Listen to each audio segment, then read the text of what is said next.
Hi, everyone, and welcome to the Mum Boss Method podcast. So pleased to have you back. I'm Chrissy. I'm the Mum Boss, but you know that because you listen to this podcast every week. And I am here to introduce you to one of my favourite people in the world, Ash. Hello. Hello, nice to be This here. is So it's lovely.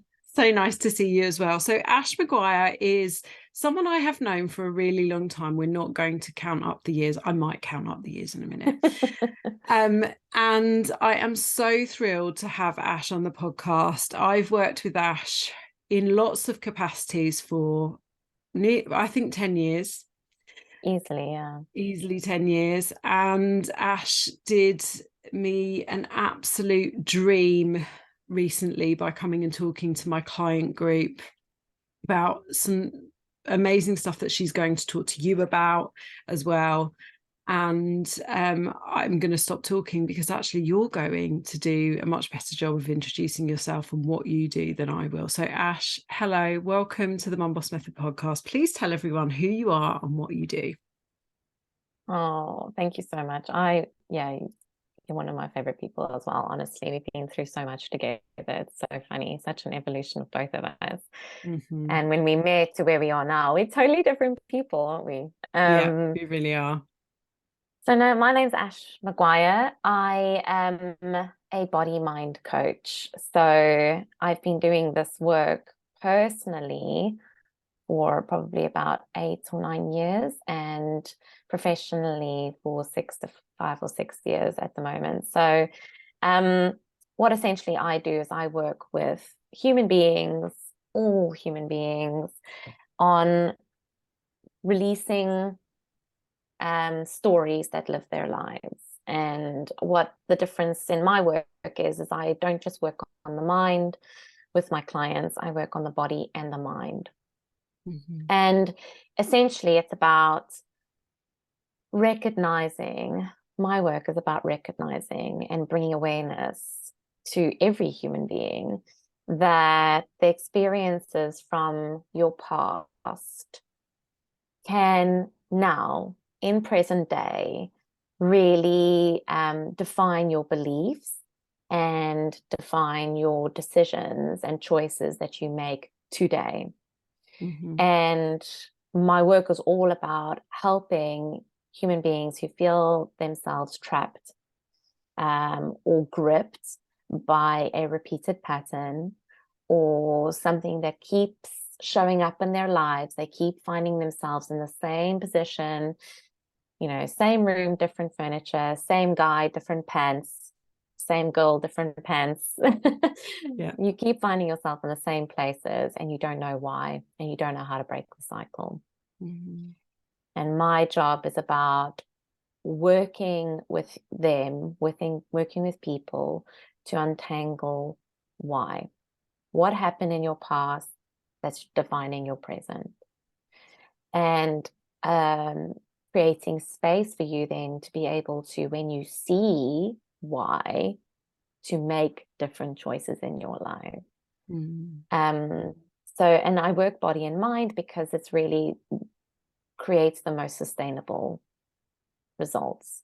Mm-hmm. So often in our lives we work with just the mind because we think that's where all the decisions come from, because that's where our thoughts are, right?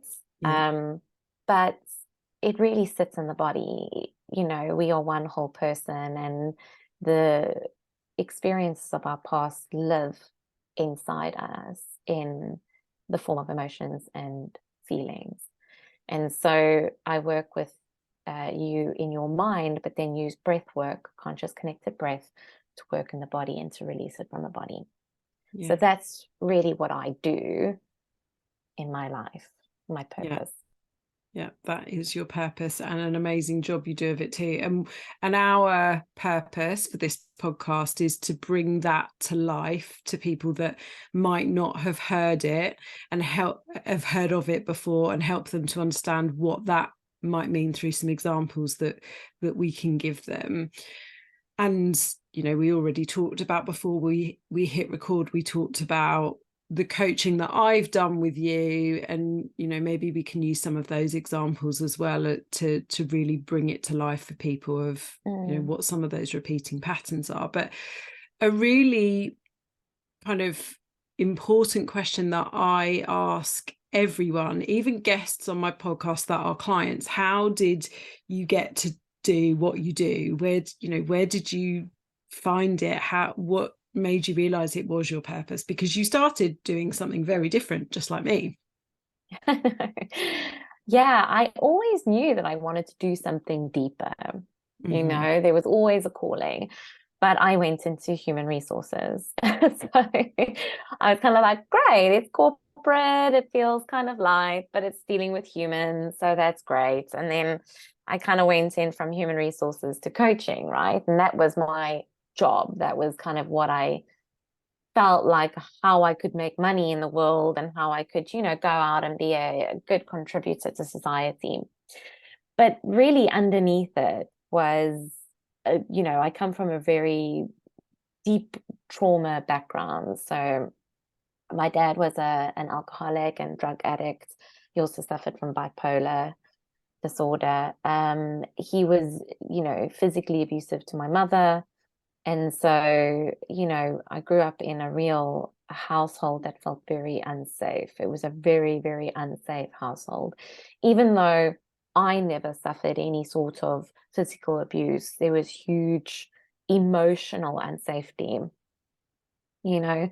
and, my dad, when I was 16, he then, committed suicide with a drug overdose. And then many years later, when my youngest brother was 28 or so, he died from a drug overdose as well. And he suffered from, addiction. And so there was this moment where I felt like, in quite a maybe an obvious way, maybe more obvious than what normal everyday functioning human beings experience, there was this repeated pattern going on in my life. People were dying around me from addiction, very close to me. And I just didn't want to live like that anymore. I realized, like, wow, there was something in me that knew that this would have had a huge impact on me. And so I started with therapy, and just started showing up, consistently, making sure that I was doing the work. And then I found a mentor that was speaking about something different, that it's not just the thoughts in your mind that create who you are and how you live your life, but it's the experiences that are held in your body. And it was really fascinating to me. And so I started investing in that. I started being coached by her, really to unlock this story that was continuously living my life, and how it was manifesting for me. On the surface, I was doing great. I was in a healthy relationship. I was really successful at work, seen as a high potential person, definitely promotion on the horizon. But I was burnt out inside. I was numbing out. I didn't want to experience or feel anything in my life. I was pushing myself in everything I do. I did whatever it was, gymming, everything that looks good, right?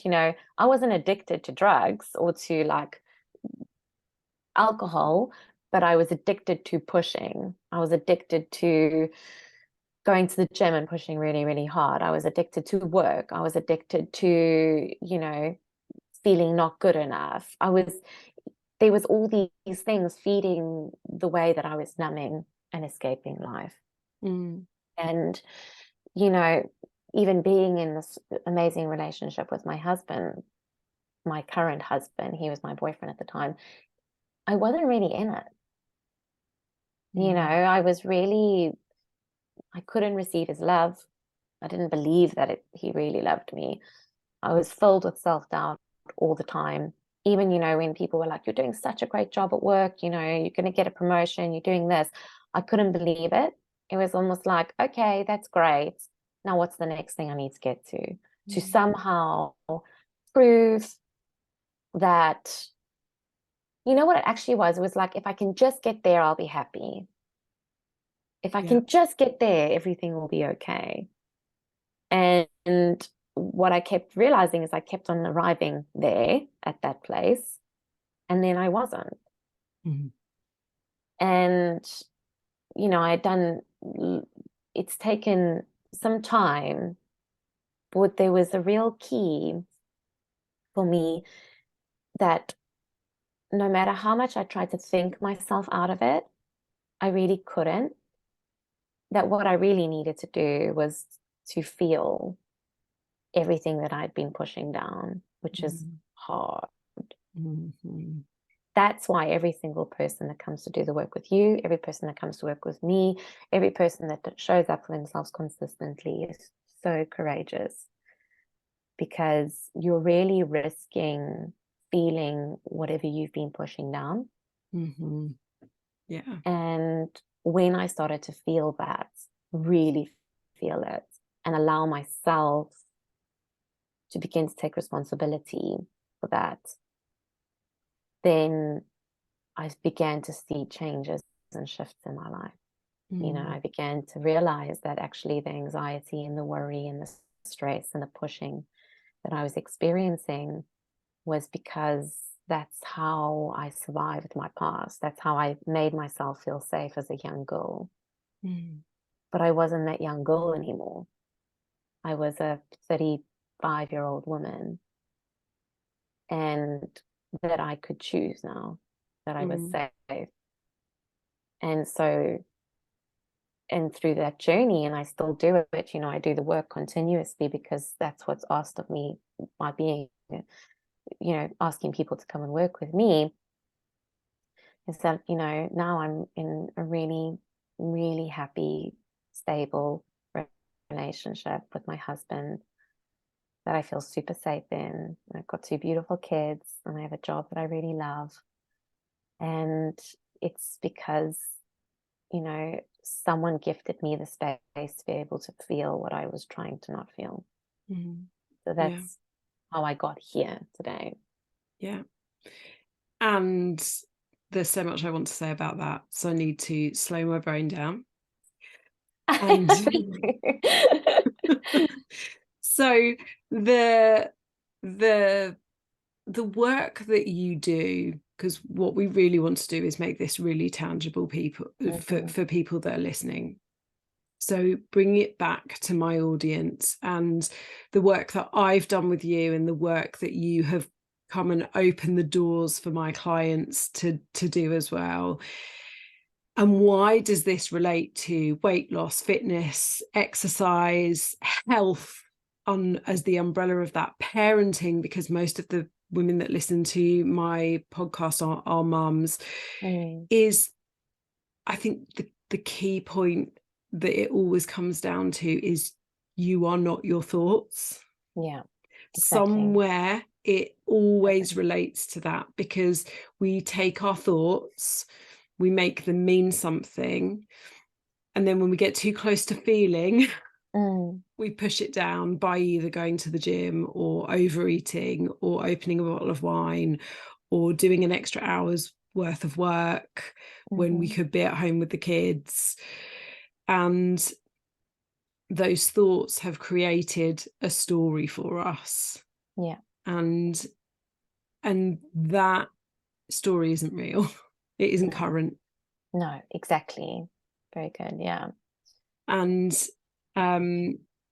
so I guess let's talk about some examples of where this might be showing up for my audience. If we think about, you know, that never-ending dieting roller coaster. Yes. Yeah. And I'll hand over to you. I was really thinking about this because you're right. It is a story that's not current, and that's such a key point. I'm going to do a little bit of like talking, and then we're going to go into the examples because I think it's really helpful. There are moments in every single human being's life where, as children, we feel unsafe. So, you know, it could be a small moment, I say small, where there's a little girl, she's walking down the road and she drops her favorite toy and she starts trying to explain to her mother, there's my toy, I think of my son and he's got his little Mikey monkey and it's just literally the best thing in his whole life. And if he were to lose that, that would just literally destroy him. And you imagine he drops it and I don't realize what's going on. And I, out of no blame, shame, or guilt, I just go, you know what, let's get home. You're hungry. I'll go make you dinner. And there's this moment where that child doesn't get heard. He's trying to explain, or she's trying to explain what happened, and they don't get heard. And the parent really can't, for example, if I couldn't really understand what was going on. What happens is there's an experience in the body that feels unsafe, okay? An emotion, fear or anger, sadness.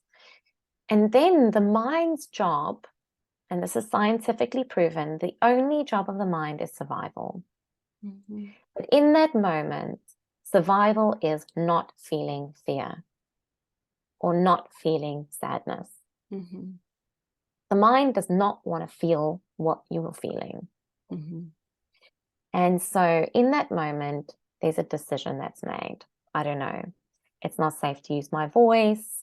I'm never heard. I can't love something because I'll lose it. It's literally a child.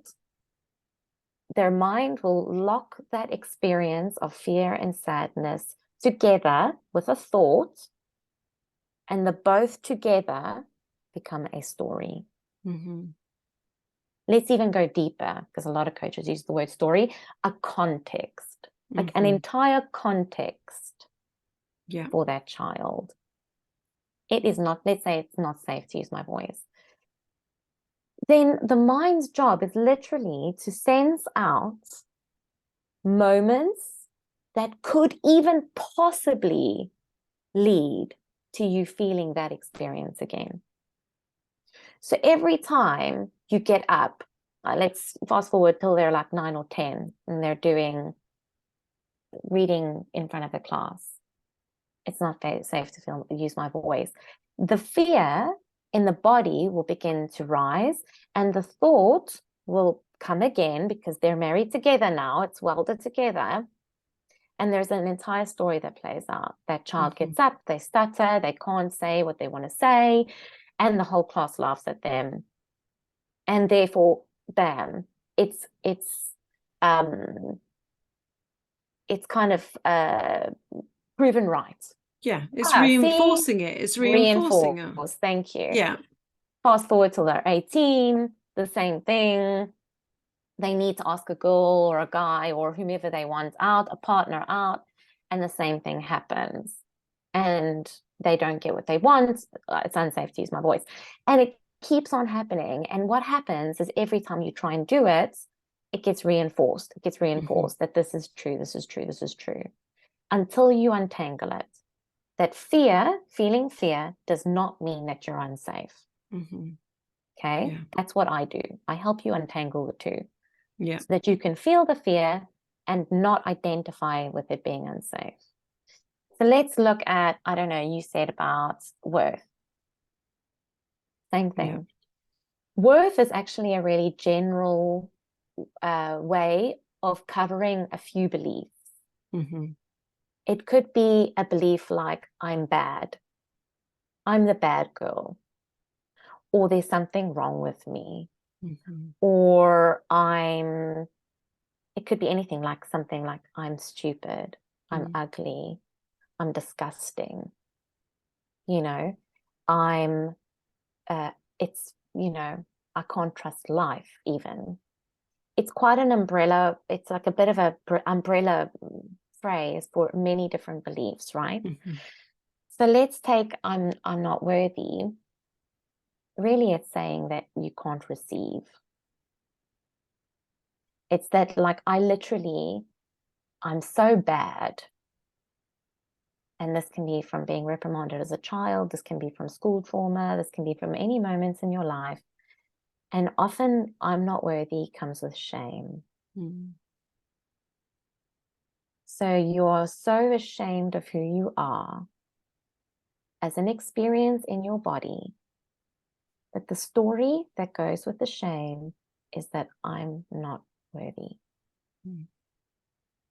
And so this will show up in so many different ways. It can show up in, not taking care of yourself, feeling like you have no right to take care of yourself, actually. Mm. If you take care of yourself, that somehow that makes you even more bad or Yeah. more not worthy. You overeating, you undereating, having some sort of disordered eating pattern, pushing yourself in the gym, not going to the gym. There's so many ways that it can show up, but I think the most beautiful thing about this and about your work is that people come to you with the symptoms. The symptom is I'm overweight. The symptom is I'm unhappy in how I look. The symptom is that I'm getting really I'm overwhelmed and depleted. I mean, basically, number one thing for all mothers, right? Yeah. And then they come to you with that, and what's beneath that is when you begin to peel away and help them, really with such beautiful work that you do, and you've helped me with that as well, is then it gives someone an opportunity to choose different. And so I suppose why I wanted to start with that is because there's an experience in your body of shame, and then there's a story that goes with that, and that's who you think you are. Mm-hmm. And that's just the way you think it is. Yeah. Because that's your thoughts, right? It must be true. And I think the number one gift I want to give people is to say that it's not. Yeah. It's not who you are. And it was based on the past, and it's not true anymore. Mm-hmm. Yeah.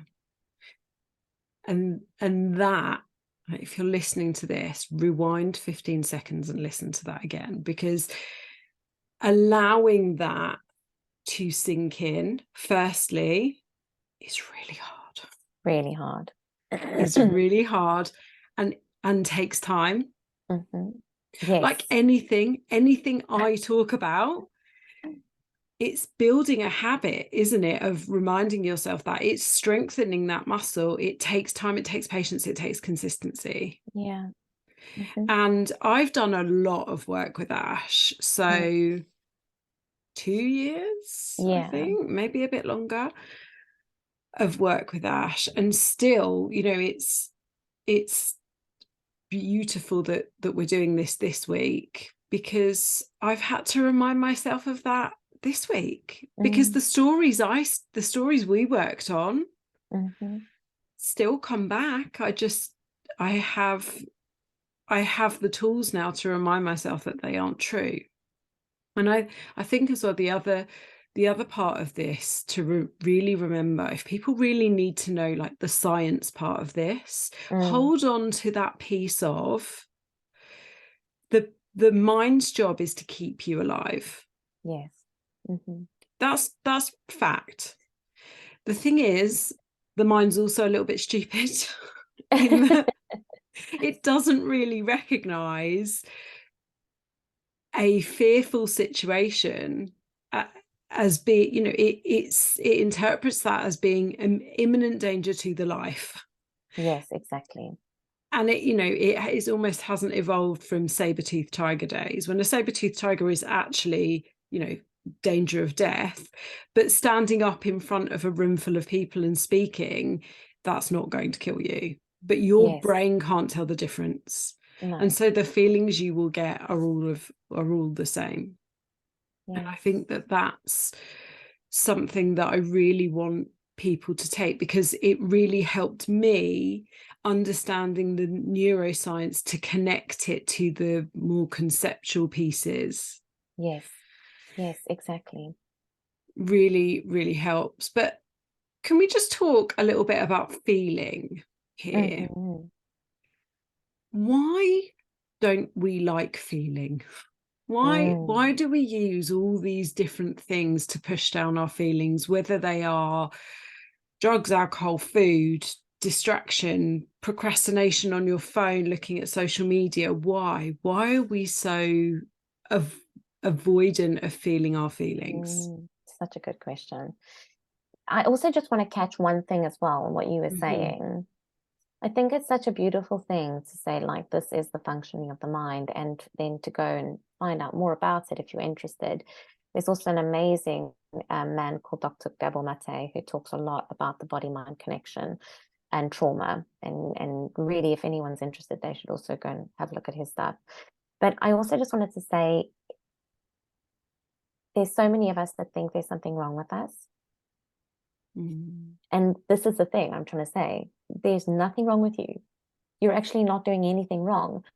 Your mind is doing exactly what it was designed to do. So you can let that one go. Yeah. That actually, then that can even compound and reinforce the story again. That actually, this is the mind's job, is to avoid danger or fear or sadness. You know, anything that it feels like is dangerous to you. So I just wanted to say that because it's, you know, super helpful to know that. So why do we avoid emotion or feeling? I'm going to answer from my own experience, okay, and my own opinion. The first point, I feel like it's generational. And what I mean by that is, if we generally look at parents from the past generation, and then our grandparents, emotion didn't really factor. No. You know, it's how often in your life, and I can even say this to my own life, were your parents completely equipped to give you complete space to say what you wanted to say, to feel safe, to feel how you were feeling. Either they shut it down, or tried to make it better, or brushed it under the carpet, or you were punished. You know, if you threw a tantrum, you were punished. And what I think is happening now is that as parents are becoming more conscious and aware, and that's the thing, is my work, what I love about it is that I work with adults. A lot of them are mothers and fathers, and that translates into how they are with their children. So as human beings, we've never been taught to be with an emotion. Where are you taught to actually, like, be responsible for your anger and express your anger? Either it gets bottled or pushed down, or it comes out in huge rage. Where are you taught to be sad? Where are you taught to grieve? You know, you and I were just speaking about this actually earlier, about grief. And like, when are you taught to really grieve? And a huge part of this work that I'm doing is to teach people to be with the experience in their body, which is where emotion is, right? It's in your heart. Like, oh, I feel sad, it's here in my heart. Or I feel fear, it's in my stomach. I feel anger, it's in my jaw. How can you access that experience in your body and really responsibly, and when I say responsible, it's like without blame, shame, or guilt, but really responsibly be able to feel what you're experiencing? Because here's what I promise: it will pass you. It will literally just pass through you, because that's what it is: energy in motion, emotion. And so by doing that, I use breath work, conscious connected breathing, and also, you know, exercises around being with, right? So that's my thing. I think generationally we're not taught to, and a lot of my work is also about helping people to unlearn how they've been taught to be with themselves. And I just want to hop in there, if I may. Yeah, of course. Because one of the things that I do is to help people to unlearn at the granular level Yes. because they reach for the chocolate bar when they've had a bad day, or when they're upset, or when they're stressed, or when they're celebrating. Yay, let's celebrate. Oh, have a couple of chocolate bars, right? And understanding that emotion is designed to be there, and it will pass, but also understanding that link between a chocolate bar won't make it pass any quicker. In fact, it will just hide it for a bit, and then it will come back and you'll just want more chocolate. So I just wanted to make that connection so that people can really understand why we're joined up on that. But yeah, and I think you're absolutely right. You know, child falls over, come on, I'll get you a biscuit, that'll make you feel better. You know, or mummy just needs to get on and do the housework for half an hour, here, have a bag of sweets. Yes, exactly. Yeah. And it's because that's what we were taught. And it's breaking the cycle, you know. That's what we're all in. We're in these cycles. And to really, what I think is really amazing with your work is then when you begin to remove the aids that we've used, because they are aids, or support mechanisms for us to feel better or to not feel, then we begin to uncover, and I don't know if you find this working with your clients, that then when they start to eat more clean, and then it starts to move, the stuff that they used to stuff down is not working anymore. And then they start experiencing a whole bunch of emotions, right? And then they become more aware. I don't know. What do you? Absolutely. I was talking to one of my clients on Saturday that, you know, that was in our session that we did a few weeks ago.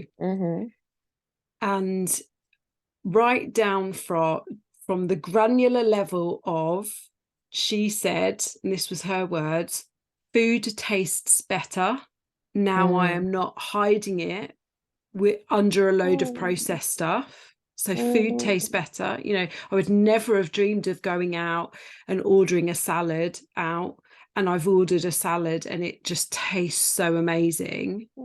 So there's that. But then there's also the ability that she is finding now, the ability to receive love, praise, affection, rather than holding it all at arm's length. Even our conversations, the feedback I give her every week, the ability to take that, receive it, and act on it, whereas there was probably a bit of picking and choosing what she wanted to act on before. So it, yeah, because it's like you're dusting something off. You're removing this layer of dust that you can then, and if I relate it back to my own experience as well with you, in one of the many things that is part of my story is this, it is the not good enough. And this do, be busy, not doing enough, and not giving myself any space. And before I was able to reconcile that with, well, you're doing a corporate job and you're running your own business on the side, of course you're going to be busy. And then when I left the corporate world and I was just doing this, running the Mum Boss method, one of the things that you were able to show me was, and you say this a lot in your content, giving myself space. Yeah. And the creativity and the thought processes and the ideas and the energy that I am able to gather when I give myself space. Yes. So for me, being successful used to be tied to how busy I was, how little sleep I got, how little time I had with the boys. And now being successful is serving my clients and people in my network while still having the best relationship I've ever had with my husband. You know, it's better than it's ever been. A tricky relationship with a preteen, but he's a preteen, so we'll let him off. But also having the time and space to do the things with my friends and go. I no longer get up at 5 a.m. and go to the gym for 6. I go at 9:30, because why do I need to get up at 5 a.m.? I'm That's my own massive for you, boss. actually. Do you remember when you I said to me, remember, I yeah. I was really like, want you maybe to you can try? change. Yeah.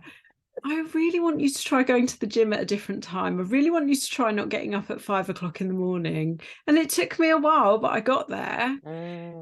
So it unlocking and untangling. I love that I know not everyone will watch this, they'll be listening as well, but Ash really used the visualization of untangling her two hands together, untangling the story and the memory and the emotion and what you've made it mean about yourself, so that you can really see the separate parts individually. It doesn't just clarify one thing that you're thinking, it clarifies so much. Yeah, absolutely. Exactly. And, and I think that you raised something so beautiful there. Sometimes you look on Instagram and healing looks like investing thousands of pounds or going on a retreat, or I don't know, whatever it is. We all have some ways of showing what healing is on Instagram. What shows me healing is when I have a messy house with all the kids, because all the kids have got my kids have just got their toys everywhere, no matter how much I try and, put them back together. And a line full of washing. And for me, like literally, it's the most peace I've ever felt, because it's not the big things. It is the little things that make the difference, because it's not what you're doing, it's where it's coming from. You can do all the good stuff. You can do all the green juices and you can do all of the yoga and everything. But at the end of the day, can you sit and really feel joy?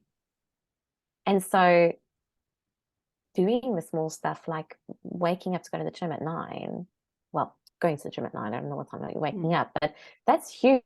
That's huge for you. That takes courage.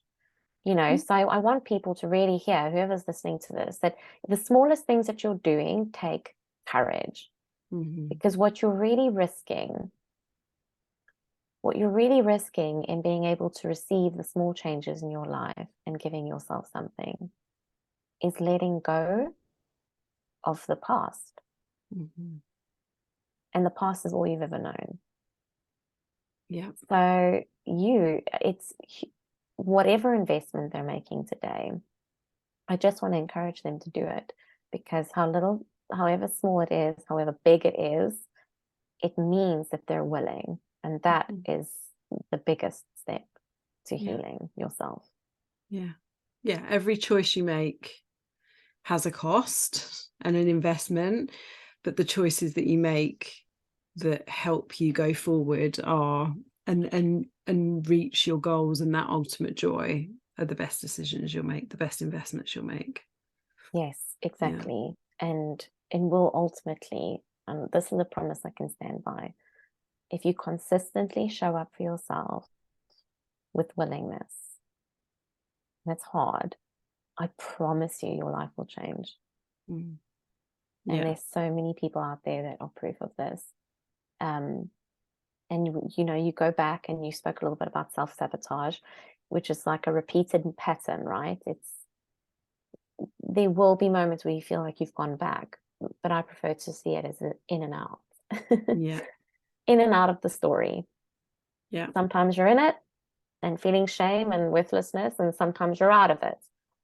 Just keep showing up for yourself and making that decision and choice, because that is where the power lies, is in choice. Yeah, for sure. I feel like we need a part 2 to go on to some of these topics a bit more, because we've just scratched the surface. I think the message I really want you to take away, so I will make sure that everyone can find you, Ash, but you want to just let them know your Instagram handle, because I know that's where you hang out the most. Yeah, so this is _Ash Maguire. That's my Instagram handle. And they can also find me at my website, which is www.ashmaguirecoaching.com. And they can Perfect. head over there. There's a few free resources as well that they can get in touch, and they can get in touch with me there. Yeah, and I'll put the links directly to the free resources as well.